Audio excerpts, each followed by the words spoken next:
Let's start. আমরা আগে এই পর্যন্ত আমরা আমাদের ক্যামেরাম্যান যে আমরা উপস্থিত হয়েছি আমরা দড়িয়া অযোধ্যার একদম মাঠতলা গ্রামের সম্মুখীনে, যেখানে বাপিদার বাড়ির দিকে যাওয়ার যে রাস্তাটি সেটি জলপ্লাবিত হয়ে উঠে চলতে আসছে। আমি ক্যামেরাম্যান ভাইকে বলবো ওই দিকটা দেখাতে আমাদের কিরম মখলের মাঠ, হাবুলের মাঠ জল টপকে আমাদের গ্রামের দিকে ধেয়ে আসছে, ভেতর দিকেও খিচড়ে যাচ্ছে, প্লাবিত হচ্ছে। আমরা দেখতে আমাদের বেশভূষা থেকে বুঝতে পারছেন যেন জলের বিশাল চাপ আছে। যতটা পারছি আমরা গটিয়ে কাজ করার চেষ্টা করছি। হ্যাঁ, সাপের সোপের ভয় আছে, নেংটি ইঁদুর নানা রকম কিছু আছে। বক্তা মনোরঞ্জনের সঙ্গে ক্যামেরাম্যান পিন্টু মণ্ডল। আবার আমরা পরে ফিরে আসছি।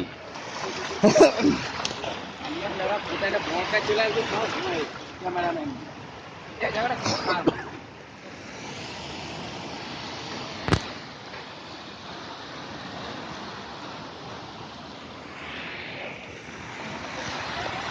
জল অলরেডি ইন দড়িয়াযোদ্ধা মাওতলা।